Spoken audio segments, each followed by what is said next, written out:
예, 우리 그 프린트물에 보시면 이제 하지만 거기서부터 시작하죠, 그죠? 바로 역사적 믿음의 부분입니다, 그죠? 어,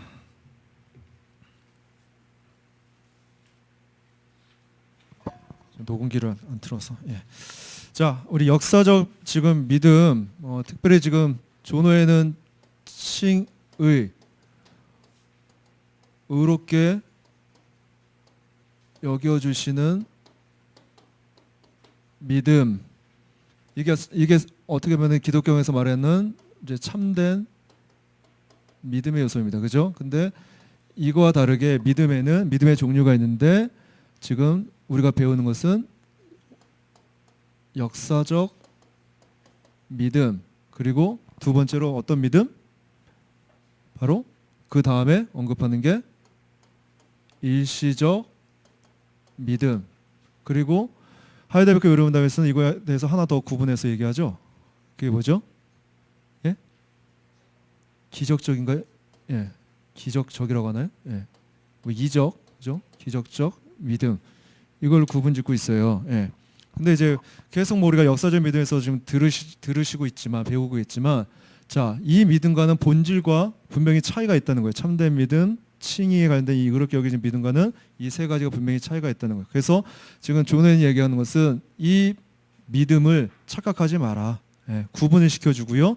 특별히 이제 로마 가톨릭을 좀 염두를 두고 있죠. 예, 그래서 의롭게 여기시는 믿음, 로마 가톨릭에서 말하는 그 믿음과는 분명히 차이가 있음을 얘기합니다. 자, 한번 여쭤볼게요. 그래서 자, 역사적 믿음, 우리가 뭐 계속 뭐 하이델베르크 요르문담에서도 들으셨고 계속 배우고 있지만은 이 믿음이 한마디로 좀 정의하면은 어떤 믿음이에요? 역사적인 믿음. 예? 예. 바로 그냥 지식인데 어떤 이론, 그죠? 어떤 그냥 이성의 원리 안에서 우리에게 내가 아는 거예요. 그러니까 여기서 안다는 이 단어의 개념도 우리가 참된 믿음에서 말하는 그 알다, 그죠? 야다나 기노스크의 경험적인 어떤 체험에 있어서 이 경험적인 체험도 그냥 이 땅에서도 내가 어떤 지식 가운데서 경험되어서 얻어지는 그 믿음 있잖아요. 그런 차원의 성격이 아니라 성령께서 조명해 주셔서 올바른 조명은 어떤 역사가 일어난다? 아, 내가 뭐 하나님을 봤어, 하나님을 깨달았어, 이런 수준의 차원이 아니라 정말로 하나님을 경험하는 조명 가운데 나타나는 그 반응은 기본적으로 어떤 일이 일어난다? 예? 내 존재와 비참함을 깨닫게 하기 때문에 하나님 앞에 기본적으로 엎드려질 수밖에 없고요. 정말로 감히 그저 세례 기도처럼 고개를 감히 들 수도 없으며 하나님의 그 앞에 정말 나아갈 수 없는 그런 상태라는 것을 보게 된다는 거예요. 그게 비춰지는 거거든요. 예.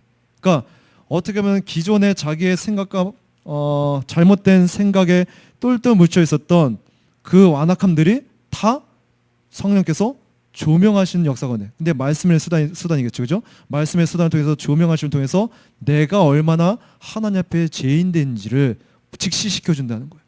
자, 그럼 그 죄인으로서 발려벗겨지면은 누구 앞에 서는 거예요? 거룩하신 빛 자체이신 하나님 앞에 비춰질 때 감히 얼굴을 들 수 있다고요? 그 거룩하신 하나님 앞에 내가 떳떳하게 나갈 수 있다고요? 그럴 수가 없다는 거예요. 그래서 조명이 있는 자는 기본적으로 어떤 반응이 일어난다고요? 낮아지고 겸손해지면 겸비해진 상태에서 그게 상한 신령과 가난 신령과 연결되겠죠. 그 안에서 하나님의 은혜를 찾게 된다. 예. 그게 기본적인 반응입니다. 근데 역사적인 믿음의 이 지식은 뭐예요? 단순히 그냥 우리가 어떤 책을 통해서 어떤 배움을 통해서 그냥 깨닫는 거예요. 그러니까 이 깨닫는 것을 어떻게 표현할 수 있을까요? 그러니까 성경에서 말하는 깨닫다, 하나님을 본다 그 개념이 아니라 그냥 이해되는 거죠. 이해되는. 그러니까 학생이 공부하다가 어떤 개념을 알게 됐을 때, 깨달았어 이런 표현을 쓰잖아요. 근데 그죠? 이해예요. 그냥 이성이 올려서 이해되는 거예요. 그래서 주로 예를 드는 게 뭐예요? 뭐 우리나라 역사 가운데 뭐 이순신 장군이 있었고, 뭐 세종대왕이 있었고, 뭐 강개토대왕이 뭐 정벌을 했었고, 그건 뭐예요? 다 내가 어떤 정보, 그죠? 책에 관련된 내용들을 이해한 거잖아요. 근데 이해된 것을 어떻게 해요? 내가 믿는 거예요. 역사적인 믿음이, 그렇죠? 우리가 실제로 이순신 장군이 있었던 걸 봤나요? 여기 계신 분들 중에 세종대왕이 계셨던 걸 봐서 믿어지나요? 아니잖아요. 다 선생님을 통해서 또는 어떤 책을 통해서 배움이란 원리 안에서 이해되어지고 내가 다 그렇다고 하니까 그냥 믿게 된 거예요. 예. 그것도 믿음이라고요. 예. 물론 성경에서 말하는 참된 믿음은 아니지만 그게 이성적인 원리 안에서 역사적인 믿음이라고요. 자, 그러면은 이 개념을 좀 전제해 두시고 여러분들이 역사적 믿음 안에서 예수님을 그렇게 접근하고 있지 않는지 한번 보셔야겠죠. 아, 구약에서 말하고 있는 하나님 예수님, 신약에서 말하고 있는 똑같이 책이잖아요. 책을 통해서, 그죠? 교과서나 성경이나 무슨 차이가 있어요? 문자적으로 이렇게 지금 그 예수님을 소개시켜주고 있는데 하나님을 얘기하고 있는데 그렇잖아요. 근데 그 안에서 내가 예수님을 좀 보고 지금 깨달았어. 그러니까 이 깨달은 게 이해의 차원에서 그 역사적 믿음의 수준에서 성격에서 자 그렇게 알게 됐을 때 반응이 있을 거예요. 역사적 믿음으로 내가 예수님을 이해하고 예수님을 깨닫고 그러니까 보고 하나님을 믿는 반응이 있을 거예요. 그걸 아까 다시 이제 일반적인 원리에서 그걸로 제가 설명하고 다시 좀 끌어올게요. 자, 그런 이순신 장군이 나 있었는 걸 믿어. 세종대왕이 있었던 걸 나 믿어. 나 이해해. 그랬대. 반응이 뭐예요? 그런 믿음이 있는 자의 반응이 뭐예요? 예? 그냥 예를 들면 10월 9일 한글날 세종대왕이 계셨고 한글을 창시하셨고 이날을 우리가 기념해야지. 그냥 지식으로만 끝나지 않아요? 뭐 어떤 그 안에 뭐 변화가 있어요? 혹시 모르겠어요? 어떤 이순신 장군과 가까운 친척벌 되었고 좀 이렇게 친밀한 관계에 있는 분들이 계신지 모르겠어요. 우리 교회는 아마 없는 걸로 알고 있는데 그렇다고 한들 그 이순신 장군이 그 삶 가운데 영향을 끼치는 게 있어요? 그냥 지식적으로 우리 조상이다. 계셨다. 이러한 우리나라에서 이런 일을 하셨지 정도겠죠. 맞나요? 그 안에 변화가 있어요? 네.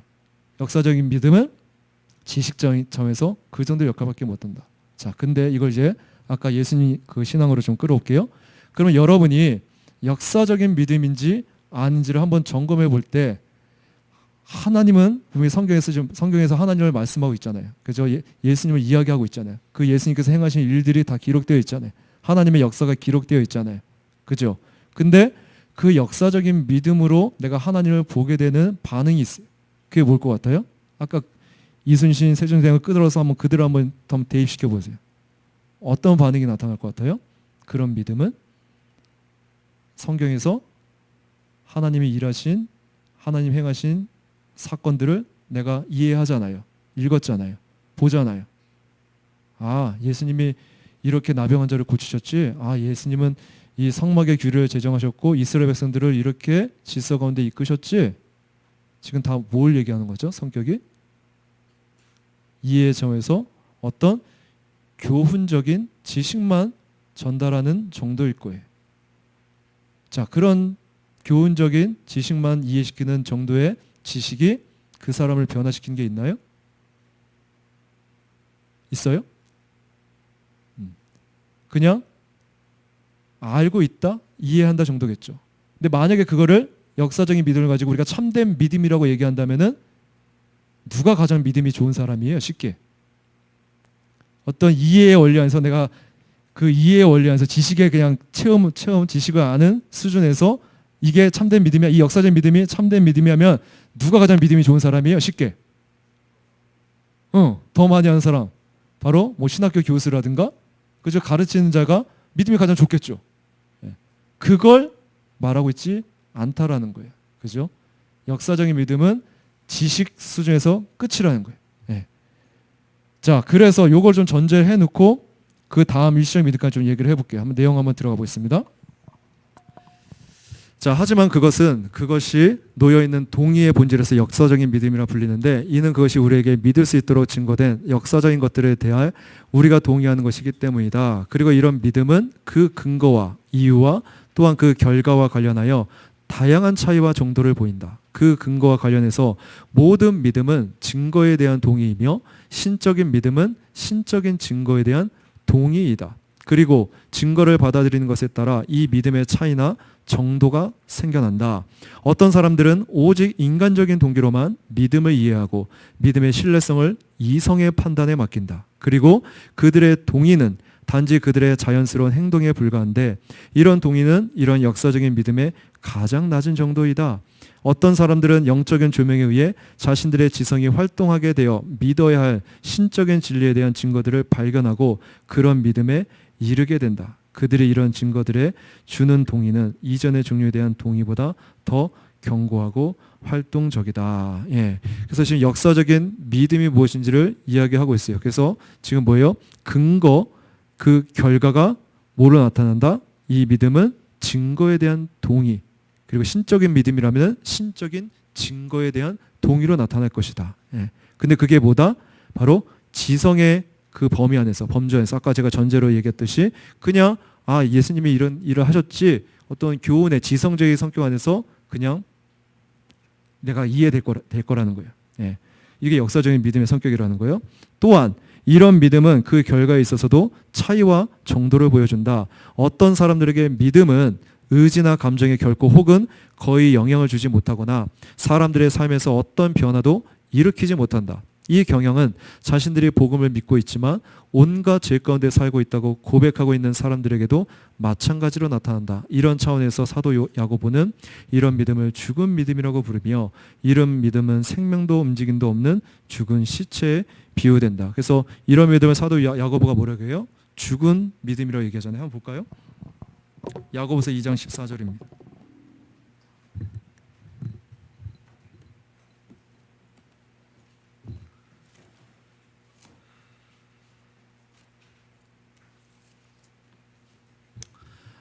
자, 야고보서 2장 14절에서 17절까지 한번 볼까요?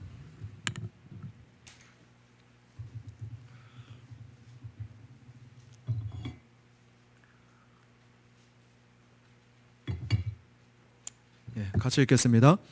나의 형제들아, 만일 누가 믿음이 있다고 말하면서 행위가 없으면 무슨 유익이 있겠느냐? 그 믿음이 자기를 구원하겠느냐? 만일 형제나 자매가 헐벗고 일용할 양식이 없는데 너희 가운데 누가 그들에게 평안히 가라, 따뜻하게 하고 배부르게 하여라 하고 말만 하고 그 몸에 필요한 것을 주지 않는다면 무슨 유익이 있겠느냐? 이와 같이 믿음도 행함이 없으면 그 자체가 죽은 것이다. 예, 그래서 특별히 행함에 초점을 두고 야고보가 지금 강조합니다. 다시 말해서 사도 바울의 강조점과 이 야고보가 강조하는 게 달라요. 강조점이. 근데 본질은 똑같다고요. 믿음에서 같이 얘기해요. 그렇죠? 그래서 사도 바울은 로마서에서 오직 의인은 믿음으로 산다면서 믿음 본질 자체에 초점을 뒀다면 사도 야고보는 지금 그 믿음이 있는 자는, 그 본질을 갖고 있는 자는 어디까지 연결된다? 바로 행위. 그래서 행함. 그래서 이 행함이 있는 자는 어디서부터 나오는 거예요? 참된 믿음, 내면이 있는 자. 그죠? 믿음을 소유한 자가 바로 그 영광 가운데 깨달았을 때 행위까지 나타나는 게 살아있는 믿음이다. 그 믿음은 결코 죽은 믿음이 아니다. 그걸 얘기한다는 겁니다. 자, 근데 지금 역사적인 믿음은 어떤 믿음이다? 죽은 믿음이라는 거예요. 야고보가 했던 말로 연결시켜 보면 왜요? 아까도 얘기했죠. 세종대왕이 있었지, 이순신 장군이 있었지, 강개토대왕이 있었지, 그냥 이론적으로 이성으로 알아요. 그죠? 예수님이 존재하지, 하나님이 계시지, 이성적으로 안다고요.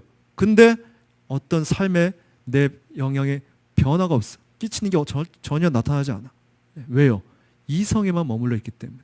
그냥 하나의 지식, 정보로만 그치고 있기 때문에. 이게 역사적인 믿음이라는 거예요. 근데 성경은 이 역사적인 믿음을 참된 믿음으로 보지 않습니다. 그죠?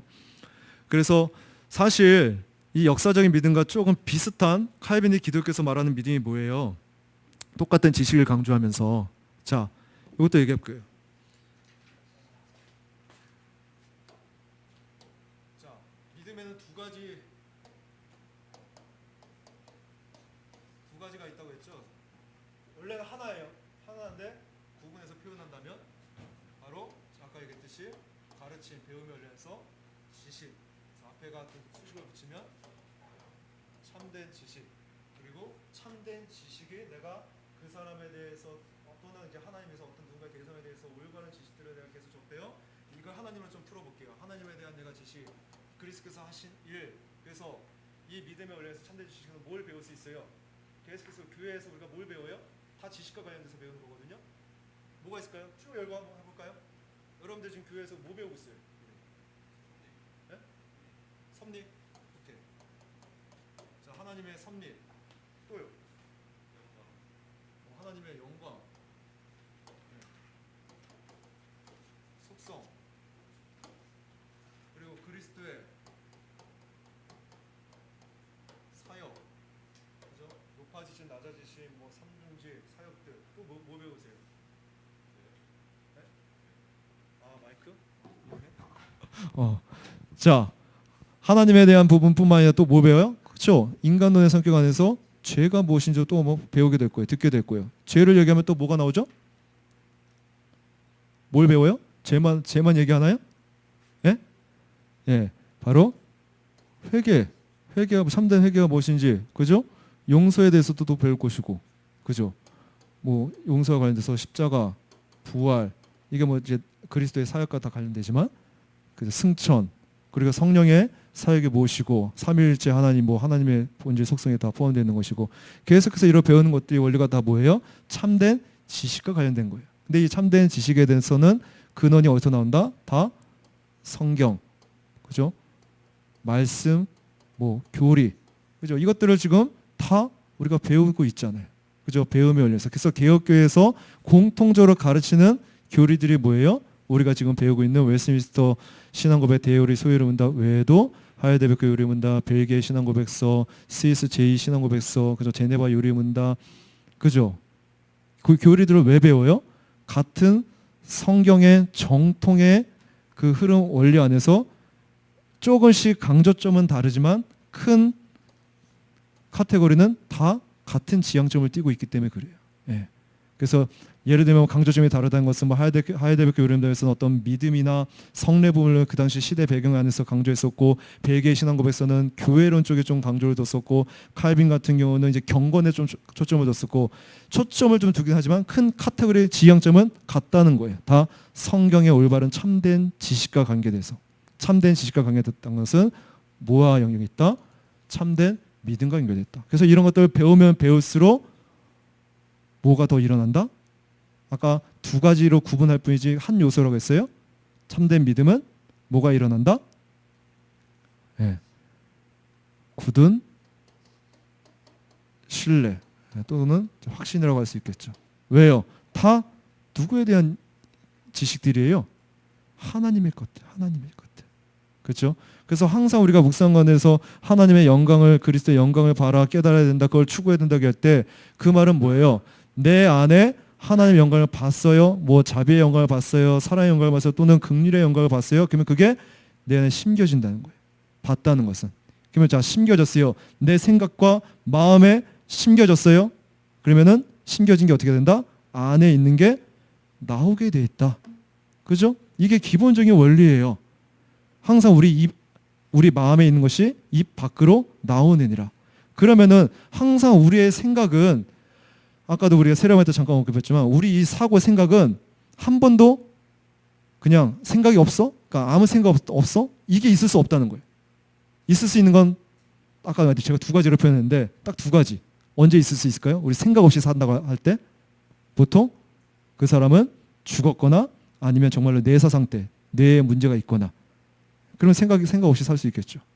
그렇지 않고서야는 다 우리는 어떤 생각, 사고에 살아가는 자들이라고요.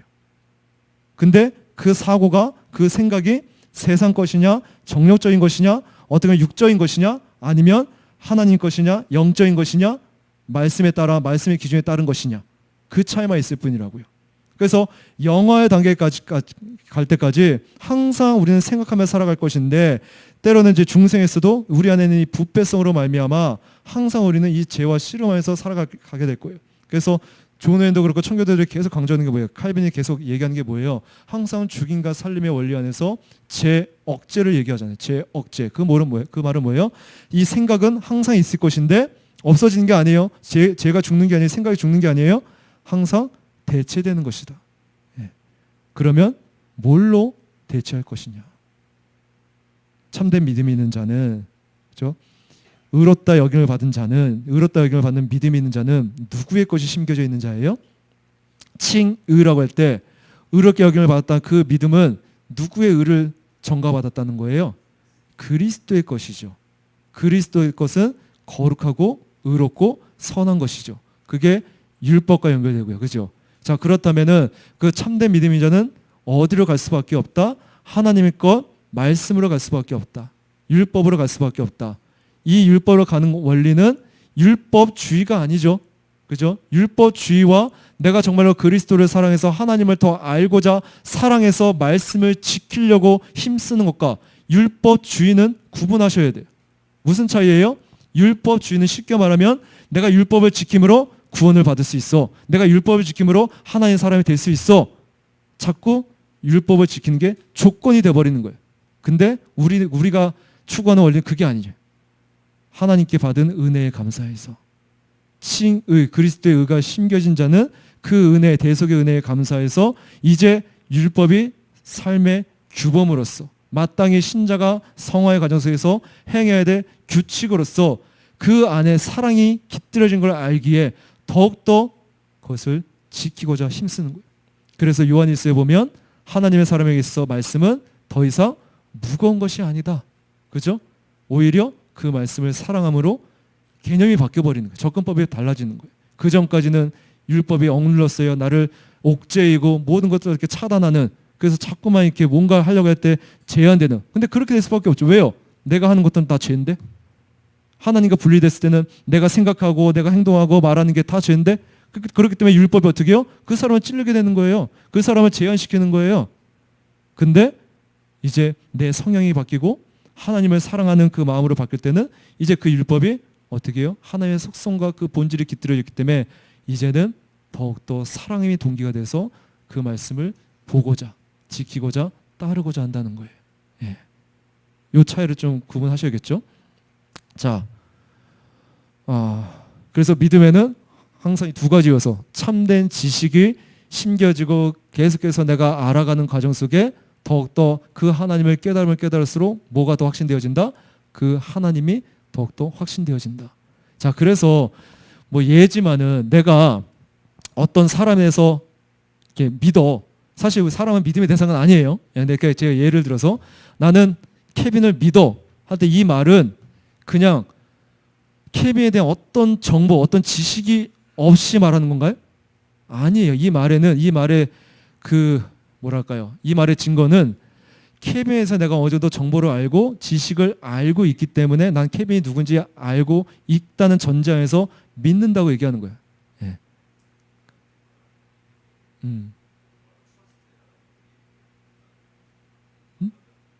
믿는다?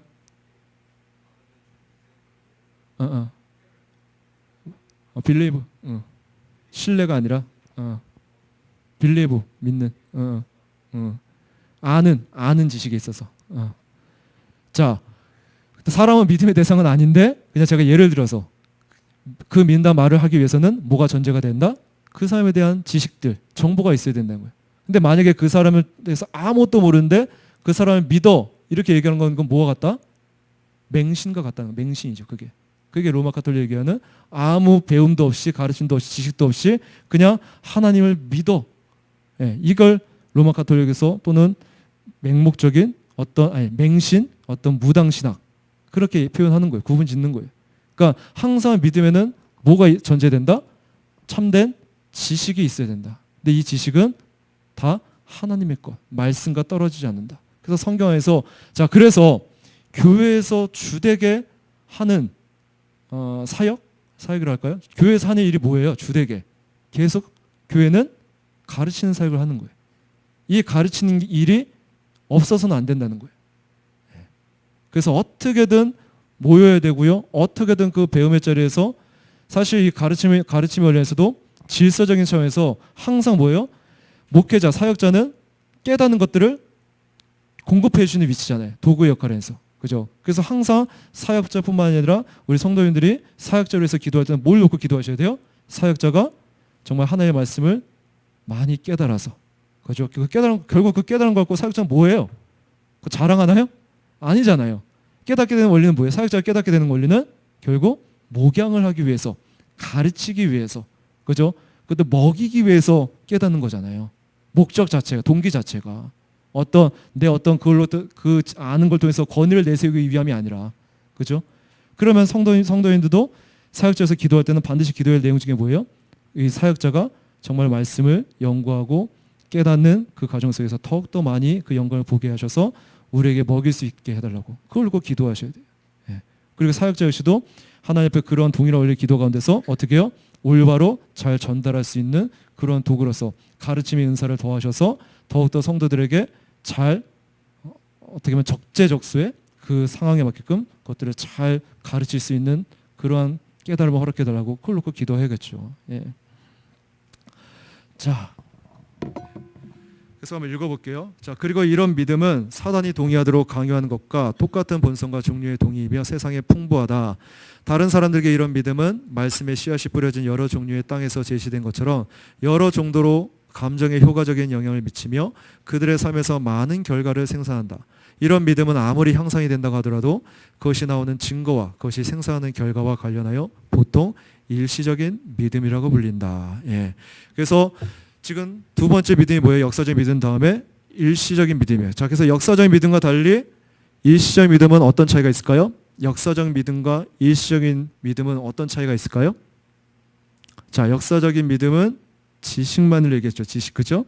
근데 어떤 지성의 원리만 얘기했는데 일시적인 믿음은 지금 읽어보니까 뭐까지 영향을 미친다? 예, 감정에 효과적인 영향을 미치며. 그러니까 역사적인 믿음과 달리 여기에는 감정까지 영향을 미친다는 거예요. 그래서 실제로 어떻게 해요? 적지 않은 신자들이 어떻게 해요?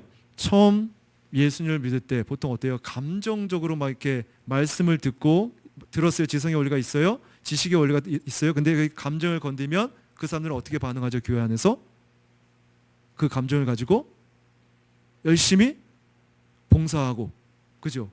섬기잖아요. 그래서 보통은 이게 기본 패턴인 것 같아요. 보통 우리가 교회에서 딱 보면은 이제 막 말씀을 듣고 막 뭔가 은혜를 흔히 말하는 이제 감정이 동요가 돼서 은혜를 받았어요. 그럼 보통 어때요? 저 찬양단 하고 싶어요. 저 성가대에서 들어가서 봉사하고 싶어요. 저는 교사하고 싶어요. 막 그런 분들이 있다고요. 신앙생활하다 보면. 근데 그게 다 감정의 원리래요. 근데 보통의 사역자들은 알죠. 지켜보죠.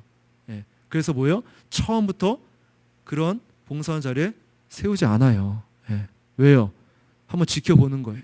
정말로 저 믿음이 지금 일시적인 믿음인지 아니면 참된 믿음인지를 봐야 된다는 거예요. 말씀 가운데 계속 가르침을 활용해서 점검을 해보는 거예요. 그래서 함부로 세우지 않는다고요. 지켜보는 과정이 있다고요. 그러면서 정말로 그 안에 삶 가운데 믿음의 증거들이 나타난다. 그러면 이제 어떤 교사의 자리에 어떤 찬양대의 자리에 이제 배치를 하겠죠. 근데 아무리 이렇게 인력이 없어도 봉사할 인력이 없다고 해서 함부로 세우지는 않는다는 거예요. 만약에 세웠다가는 어떤 일이 벌어지죠? 다 경험해 보셨을 것 같은데? 보셨을 것 같은데? 잠깐 열심히 하다가 일시적인 믿음은 어때요? 그 감정이 막 올랐다가 열심히 하려고 딱 했는데 때로 저 상처받았어요.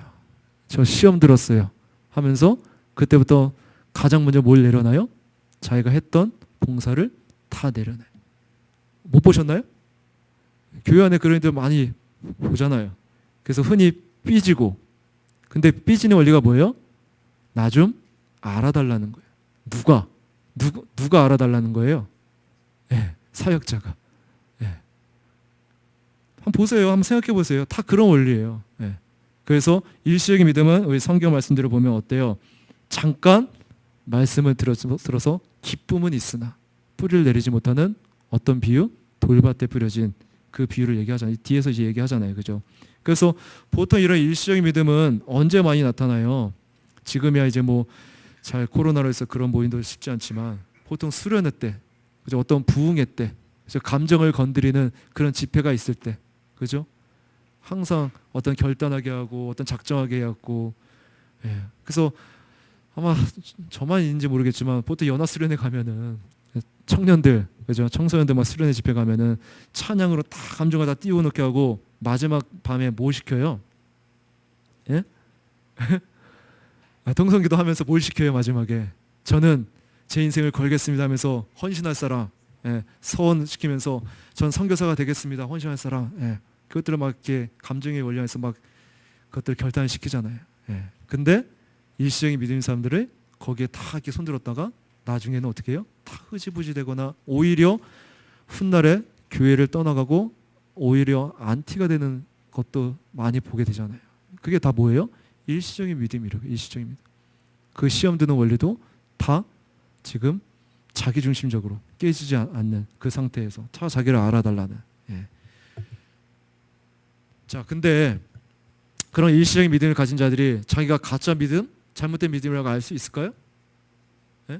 그 상황에서는 절대 모릅니다. 그 상황에서는 자기는 그게 참된 믿음이라고 생각하고 열심히 교회를 섬기고 열심히 봉사를 한다고요. 예. 훗날 이제 드러날 때 깨닫겠죠. 그러니까 그게 가짜가 아니라는 거예요. 그 당시에는. 그래서 믿음의 본질을 구성하는 것이 아닌데도 불구하고 그들은 그렇게 착각할 수 있다는 거예요. 예. 자, 읽어볼게요. 그래서 이런 믿음은 모든 반대에 대응하여 영원하지 못하며 어떤 사람도 영원한 안식으로 데려가지 못할 것이기 때문이다. 이런 이름은 우리 구주께서 이런 믿음을 가진 사람에 관하여 뿌리가 없다라고 표현한 데서 나온 것이다. 예, 그렇죠. 아까에서 돌밭에 뿌려진 그 비유를 얘기하는 거예요. 일시적인 믿음. 나는 이런 믿음이 단지 말뿐 아니라 실제 그 자체로 참되다는 것을 인정한다. 그것은 믿음의 일반적인 본질과 관련해서 볼 때 거짓된 믿음이 아니다. 하지만 그것은 의롭다 하심을 받는 믿음과 똑같은 본질을 가지고 있지 않다. 의롭다 하심을 받는 믿음은 이런 믿음보다 더 높거나 혹은 이런 믿음 중 가장 높은 정도가 아니라 다른 종류나 본질에 속해 있다. 그러므로 이런 믿음과 관련하여 그것이 아무리 향상이 된다고 하더라도 우리의 현재의 목적상 다음과 같이 다양한 것들이 관찰될 수 있다. 예, 그래서 지금 오웬이 얘기하는 게 뭐예요? 지금 역사적인 믿음, 일시적인 믿음은 어떤 높고 낮음의 그런 상태의 차이가 아니라 뭐가 차이가 난다는 거예요? 근원적으로, 근본적으로 본질적인 차이의 문제라는 거예요. 예. 왜요? 지금 역사적인 믿음, 일시적인 믿음은 온통 자기 중심 가운데 자기 어떤 자기 행위, 그게 기반으로 돼서 믿어지는 어떤 신념의 원리예요. 근데 의롭게 여겨지는 믿음, 다시 말해서 칭의로 주어지는 믿음은 누구로부터 기인되는 거예요? 내 안에서부터 그렇게 믿어지는 건가요? 아니요. 외부적으로부터 바로 공급받는 거예요. 공급. 바로 그리스도의 그 외적인 외부의 그죠? 그분의 믿음이 나에게 전가되는 원리잖아요. 예. 그러니까 우리에 있는 것으로, 우리의 부패된 것들로, 우리의 내 행위의 어떤 노력으로 끄집어내서 어떤 신념과 믿음으로 끌어가는 믿음이 아니라, 그러니까 본질이 다르다는 거예요. 예. 의롭게 여기는 믿음은 누구의 것이다? 그리스도의 것이다. 예. 근데 그 그리스도의 것을 누구에게 전가시켜준다? 전달해 주는 것이다? 바로 하나님의 택자에게. 예.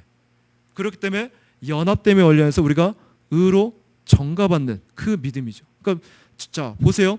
내 안에서 시작되는 어떤 역사적인 어떤 일시적인 믿음의 본질과 외부로부터 주어지는, 얻게 되는, 전가돼서 얻는 믿음과 본질이 같나요?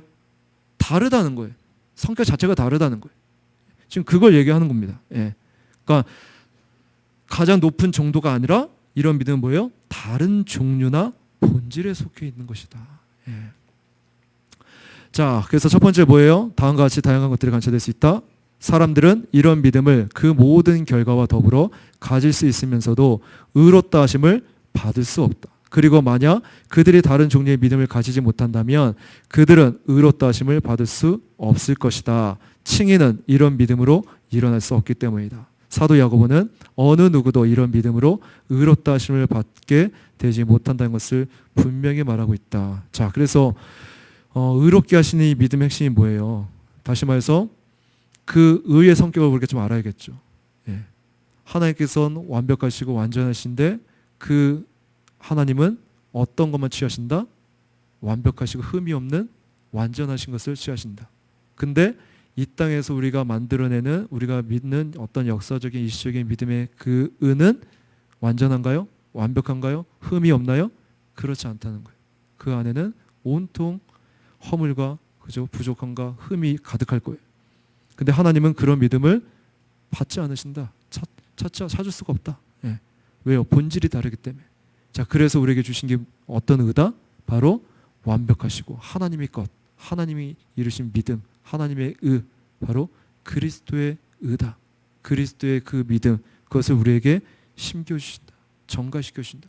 자, 그래서 전가의 원리가 어떤 원리예요? 그리스도와 연합되어 있다.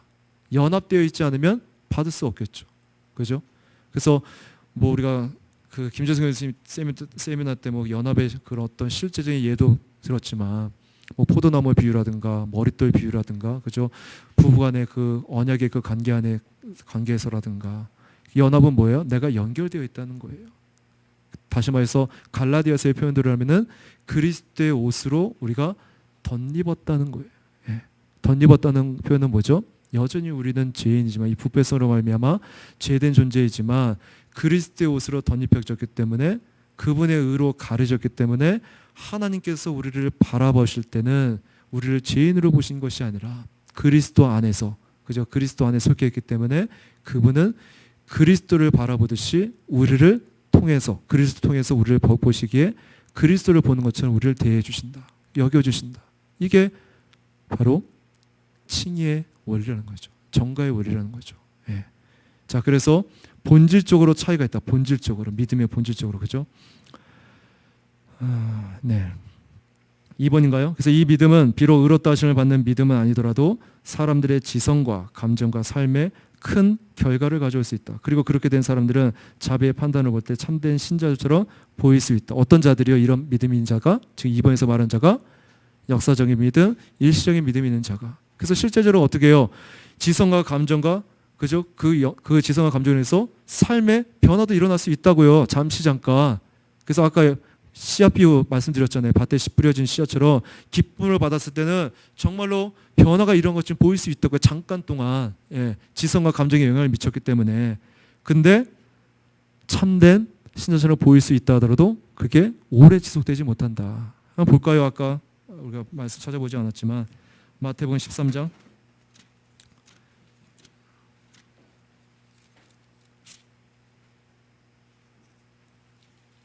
자, 마태복음 13장 21절. 자, 20절부터 읽어볼게요. 자, 돌밭에 뿌려진 씨앗. 제가 읽겠습니다. 돌밭에 뿌려진 씨앗은 이런 자이니 말씀을 들을 때 그것을 즉시 기쁘게 받아들이지만, 자, 즉시 기쁘게 받아들였던 것은 지금 지성과 감정의 변화가 일어난다는 거예요. 그 속에 뿌리가 없어서 잠깐밖에 살지 못하고 그 말씀 때문에 환란이나 박해가 일어나면 즉시 걸려 넘어지는 자이다. 예, 바로 견디지 못하고 떠나간다는 거예요. 나 삐졌어, 서운해, 나 시험 들었어 하면서 그걸 알아주지 못하고 인간적으로 다독여주지 않으면 그들은 실족하며 떠나간다는 거예요. 그리고 원망하겠죠. 어떤 사역자, 어떤 교회를 탓하겠죠. 예. 이게 일시적인 믿음의 특징이라는 거예요. 예.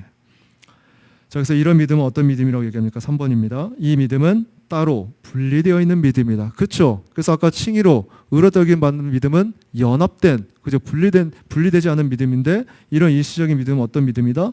분리되어 있다. 우리는 오직 믿음으로 의롭다 하심을 받게 된다. 하지만 우리는 따로 분리되어 있는 믿음으로 의롭다 하심을 받게 되지 않는다. 그것은 피상적으로 우리의 칭의에 영향을 미칠 수는 있지만 그 본질과 존재에 있어서 영향을 끼치지 못한다. 그리고 우리는 우리가 오직 따로 떨어져 있는 믿음만으로 곧 의무가 요구하는 대로 믿음으로 역사하는 영적인 생명과 보편적인 순종의 원리가 없이 의롭다 하심을 받게 된다는 것에 대해 절대적으로 거부한다. 예. 자, 그래서 자, 그리스도의 그 믿음, 그죠? 정가를 받은 칭의의 믿음을 소유한 자의 반응은 지금 어떻게 일어나냐면 참된 믿음은 그리스도의 것이 이 안에 가득 차기 때문에 항상 어디를 추구할까요? 자, 삼위일체 하나님의 그 관계로 생각해 보면 항상 성부는 성자를 위하시고 성자를 사랑하시고 성자는 성부를 사랑하시고 성자를 위하시고 성령은 성자를 사랑하시고 그죠? 성령은 성부를 위해서 기뻐하시고 서로가 다 연결돼 있죠. 그죠? 자, 그렇다면 바로 의가 심겨진 자, 그리스도의 것이 정가돼서 심겨진 자는 이 안에 누구의 것이 가득 차 있다는 거예요? 누구의 것이 심겨졌다는 거예요? 바로 그리스도의 것. 그렇죠? 자, 그러면 그리스도의 형상으로 심겨진 자는 기본적으로 어디를 향하게 됐다? 바로 하나님의 것. 다시 말해서 삼위일체 그 관계 안에서의 그 사랑의 관계 안에서의 그 하나님의 것으로 추구하게 됐다. 자, 그러면은 요거를 조금 좀 풀어서 예수님께서 이 땅에서 아버지께 하셨던 그 모습을 한번 생각해보면 어떠한 열매가 나오는지 그 의지가 어떤 모습인지 가장 뚜렷하게 우리가 알 수 있겠죠. 예수님께서 이 땅에 공생의 사역 기간 동안에 성신하여서 이 땅에서 항상 어디에 초점을 두셨죠? 그분은 항상 하나님 아버지의 뜻에 초점을 두셨어요. 그렇죠? 무슨 일을 하든지 하나님의 사역을 감당해 있어서 항상 초점이 어디에 있었다? 아버지께서 기뻐하신 뜻. 그래서 항상 내 뜻대로 하지 마시고 항상 아버지의 뜻 가운데 행하게 해달라고. 물론 극심한 고통에 있어서 그 십자가를 앞에 두고서는 겟세마네 기도 가운데서는 잠깐 그죠? 그것들을 그게 얼마나 무거운 짐인지를 아셨기에 극심한 걸 아셨기에 잠깐 기도하셨지만 결국 그걸 어떻게 돌리셨어요? 나의 원대로 하지 마시고 아버지의 뜻대로 없어서. 그게 뭐예요? 어떤 원리예요? 바로 순종의 원리죠. 순종의 원리. 항상 예수님은 아버지 아들 된 위치에서 그 아버지 되심 앞에 순종의 마음이 있었어요. 그리고 항상 그것을 기뻐하셨고요. 그 순종을 자원해서 자발적으로 이미 구속 언약 가운데 맺었던 것들이 실제 공생의 사역 기간 동안에 펼쳐진 거예요. 예수님께서 순종했던 그 원리는 그 아버지의 구속의 영광이 너무나도 위대하기에 그것이 너무나도 크셨기에 그죠? 그 사랑을 우리에게 친히 보여주셨다고요. 자, 그렇다면은 의롭게 여김을 받은 그 믿음이 그리스도의 것이 심겨진 정가를 받은 자의 모습 또한 항상 초점은 어디에 둬야 되는 거죠? 참된 믿음의 반응은 항상 하나님의 것, 아버지의 뜻 거기에 초점을 두는 거예요. 거기에 순종으로 나오게 되는 거예요. 근데 그 순종이 뭐와 연결되어 있다? 결국 아버지의 뜻이 뭐와 연결되어 있어요? 바로 하나님의 영광과 연결됐다고요. 그래서 항상 우리의 존재의 목적은 하나님의 영광이 되는 삶이라고요. 의롭게 여김을 받는 믿음이 있는 자는 항상 그 관심사가 어디에 있다? 하나님의 영광에 있다. 항상 그것이 그 삶의 목적이고 뜻이다. 일시적인 믿음과 역사적인 믿음과 본질이 다르죠. 역사적인 믿음과 일시적인 믿음은 항상 자기 중심이에요. 기쁨으로 잠깐 받는 것도 자기 기쁨이에요. 그래서 그걸 알아주지 못하면 항상 거기에 서운해하고 삐지고 상처받았다고 하면서 그게 다 자기 중심 아닌가요? 자기가 꺾여지지 않은 상태에서 본질이 다르다고 차원이 다르다고요. 그리스도의 의를 받는 칭의를 받는 이 상태는 어떤 본질이에요? 자기 자신이 부인되어진 상태. 날마다 십자가에 못 박는 상태. 나는 없고 오직 예수 그리스도로 살고자 하는 그 마음의 상태. 본질이 다르다고요. 그래서 참된 믿음인 자는 계속적으로 그 믿음 안에서 순종함으로 나갈 것인데 그 순종의 목적이 뭐다? 하나님의 뜻, 하나님의 영광과 관련되어 있다. 그럼 여러분 한번 생각해 보셔야죠. 내 삶 안에서 내가 믿음이 있다고 말을 하는데 내 믿음의 목적이 내 모든 초점이 과연 하나님의 뜻, 하나님의 영광을 위해서 내가 살고 있는가? 아니면 내 생각과 내 기준에서 항상 거기에 머물러갖고 항상 자기 중심화해서 내가 삶을 살고 있는가? 점검해 보셔야겠죠. 만약에 후자라면 그럼 나는 일시적인 믿음이야? 나는 역사적인 믿음이야? 난 참된 믿음이 아니네? 거기에 절망하고 자책하는 게 아니라 뭐 하라고 했어요? 항상 올바른 거 기회가 계속 주어진다면 계속 돌리는 거예요. 추구하는 거예요. 나를 참된 믿음으로 바꿔달라고 하나님 앞에 계속해서 그것들을 찾아야 되는 거예요. 거기서부터 시작이에요. 근데 왜 그것도 하지도 않고 내가 해야 될 책임도 하지 않고 나는 참된 믿음이 없어. 나는 왜 성경에서 말하는 이 칭의의 은혜가 없지? 왜 나는 이런 성화 열매가 나타나지 않지? 왜 거기에 지금 초점을 두시냐고요. 그거는 우리의 영역도 아니고요. 어제도 통나무 때 얘기했던 것 같은데 하나님께서 부지런히 우리가 은혜의 방편을 추구하는 과정에서 깨닫게 해주시는 것은 누구의 영역이라고요? 그때는 우리의 때가 아니라 하나님의 영역이라고요. 주시든 안 주시든 하나님 마음이라고요. 우리 청년부 조지 시간 때도 그 얘기했던 것 같은데 하나님 마음이라고. 하나님 마음. 그게 주권신앙이죠. 다시 말해서 우리는 원래부터 그런 은혜를 받을 자격이 없는 자들이라고. 그럼 뭐예요? 안 주셔도 그만인 거예요. 우리는 원래 그런 존재니까. 그게 주권신앙이라고요. 하나님이 주실 이유가 있으세요? 하나님이 깨닫게 하는 의무가 있으세요? 여러분에게? 내가 교회에 나왔으니까 내가 그래도 이렇게 좀 시간을 드리고 좀 이렇게 하나님을 알아가려고 말씀을 보고 있으니까 당연히 주셔야죠. 그 원리인가요? 만약에 평등의 원리, 어떤 공평의 원리를 갖고 있다면 그런 생각에 사로잡힐 거예요. 우리 아이들을 보면 그대로 알 수 있어요. 아이들은 항상 형제들 많은 집에서 저희 집 얘기하는 거예요. 항상 뭐 갖고 얘기해요? 애들끼리 막 싸우고 막 이렇게 말 다툼하는 원리가 항상 공평 따져요. 예. 네 거니 내 거니 딱 정해놓고 정리를 하면 이건 형아가 한 거니까 나는 안 해. 뭐죠? 공평이죠, 공평. 예. 그런 원리를 접근하면 만약에 평등의 공평 원리를 접근하면은 이 세상에 우리가 존재할 사람이 단 한 선도 없겠죠. 왜요? 우린 처음부터 다 죄인으로서 멸망한, 그죠? 다 심판받아야 될 마땅한 존재들인데 그런 자들을 하나님께서 건지시고 불러주셔서 하나님의 언약 가운데 우리를 이끌어 주신다는 것은 놀라운 하나님의 은혜 아닌가요? 그 구원을 시작하셨다면 그 구원을 이루어 가신 분도 하나님이시고 그걸 완성시키신 분도 하나님이신데 왜 자꾸 우리는 하나님이 하실 영역을 내 어떤 결과 행위에 초점을 갖고 나타나지 않는 것으로 인해서 제대 모습으로 인해서 거기에 내가 판단하고 있냐고요. 그 판단의 원리거든요. 고집의 원리거든요. 자, 그래서 의롭게 여기시는 믿음은 하나님의 것이에요. 하나님 것. 하나님의 선물이고요. 선물은 주셔도 그만, 안 주셔도 그만이. 그러나 그 선물을 받은 자는 반드시 그 안에 올바르고 나타나는 반응이 있죠. 그게 뭐예요? 감사할 것이고요. 찬양할 것이고요. 더욱더 그 앞에 순종할 거예요. 왜요? 그 사랑이 너무 크기에. 그래서 하나님의 그 사랑을 아는 자는요. 두 가지가 크게 나타나거든요. 그게 뭐예요? 감사하면서 헌신으로 나타나게 돼요. 헌신. 사랑하면서 헌신으로 나오게 돼 있어요. 왜? 자기 존재를 아는 자는 그걸 받을 수도 없는 자인 걸 아는 자는 그게 주어진 게 얼마나 은혜인지를 알기에 그 사랑이 얼마나 큰지를 깨닫기에. 그러니까 여러분이 점검해 보시라는 거죠. 그런 믿음인지를. 예. 자, 네, 오늘 여기까지 할게요. 예. 벌써 진도 많이 안 나온 것 같은데. 예. 혹시 질문 있을까요? 나는 지금까지 거 다음 주에 할게요. 예.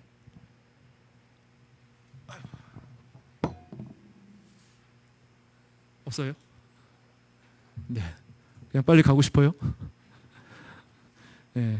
그래서 오늘 주일날 말씀 들으신 것처럼 여러분들이 정말로 하나님의 그 품으시는 그 사랑을 좀 마음에 품으시고 다시 한번 좀 새기시면서 집에 돌아가서라도 좀 가정 안에서 다시 한번 좀 점검하면서 같이 좀 말씀을 가지고 교제를 하셨으면 좋겠어요. 예, 특별히 이제 뭐 한 달에 대한 시간 동안 또 목사님이 비어 있는 상태에서는 자칫 우리가 조금 그러면 안 되는데 마음이 좀 느슨해질 수도 있거든요.